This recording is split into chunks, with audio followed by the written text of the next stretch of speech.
আমার নামাজের সময় আমি নামাজ পড়বো, ঠিক আছে?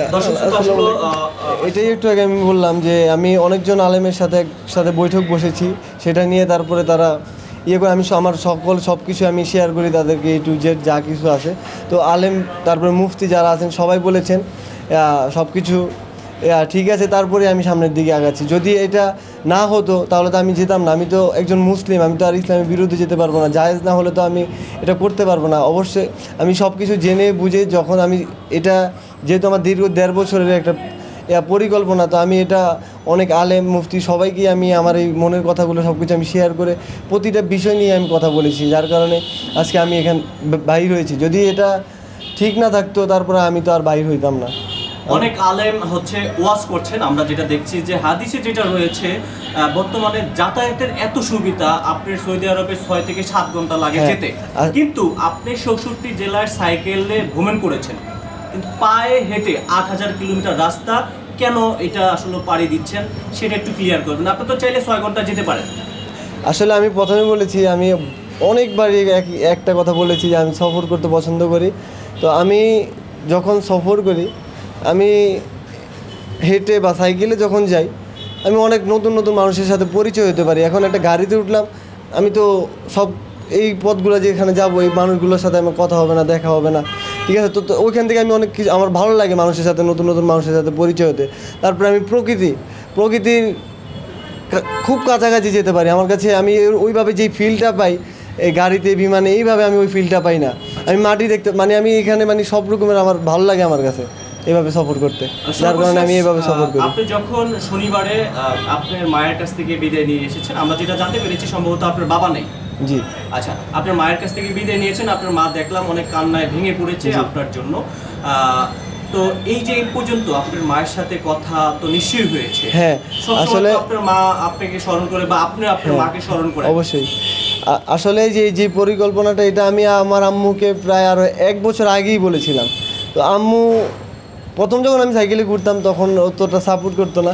যখন আম্মু শুনছে যে আমি মক্কায় যাবো, এই কথা আম্মুকে বলার পরে আম্মু অনেক খুশি। তখন থেকে আম্মু সবসময় নামাজ পড়ে দোয়া করে, আমি যেন যেতে পারি, এটার জন্য আম্মুই অনেক খুশি আম্মু, ঠিক আছে, যে আমি পবিত্র মক্কায় যাব। তো আম্মুর ফ্যামিলির যদি সাপোর্ট না থাকে, ফ্যামিলি যদি রাজি না থাকে, তো এত বড় সফর তো আমার জন্য ঠিক না, বা আমি যেতেও পারবো না। অবশ্যই আমি ফ্যামিলির থেকে আগে বলে তারপরে আমি বের হয়েছি। এটা আম্মুকে আমি আরও 1 বছর আগে বলেছি। আলিফ ভাই, আচ্ছা, নামাজের সময় হয়েছে। থেকে আপনি কবে ইন্ডিয়া ঢোকার চিন্তা ভাবনা রয়েছে? বা এই রবিবারে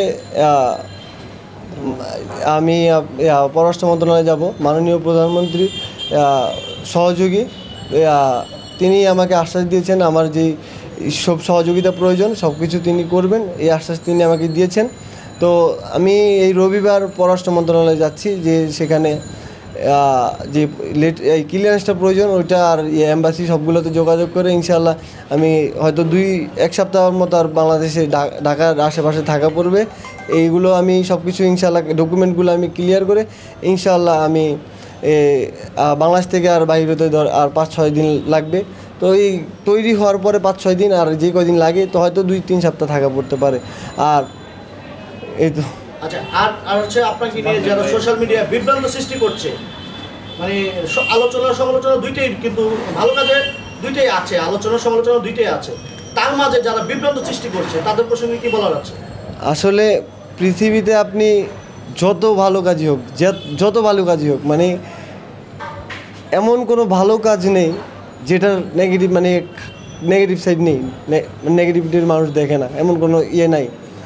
তো সব কিছুরই নেগেটিভ সাইড আছে। আর যারা হয়তো অনেকে আমাকে বুঝে বলছেন, অনেকে না বুঝে বলছেন, যাই হোক, তো আমার মনের মধ্যে কি আছে এটা অবশ্যই একজন উপরে আছেন, উনি অবশ্যই ভালো করে জানেন। আর আমি ওনার উপরে ভরসা করেই, সাহস করেই বের হয়েছি। উনি আমার এই পথ সহজ করে দিবেন, আমার বিশ্বাস। এই বিশ্বাস নিয়ে আমি আর কি সামনের দিকে এগিয়ে যাচ্ছি। সর্বশেষ কোশ্চেন হচ্ছে, আমাদের এই ভিডিওর মাধ্যমে আপনার মাকে কি মেসেজ দিতে চাচ্ছেন, আর দেশবাসীকে কি মেসেজ দিতে চাচ্ছেন সর্বশেষ? আসলে আমার মা ছোটোকাল থেকেই আমার বাবা তো নাই, উনি আমাকে আমাদের 3 ভাইয়ের জন্য যা কিছু করছেন, এইটা আসলে বলে বোঝানোর মতো না। আসলে আমার মা প্রচণ্ড ভালোবাসেন আমাদেরকে। তো উনি সারা জীবন আমি বইলা বুঝাতে পারবো না।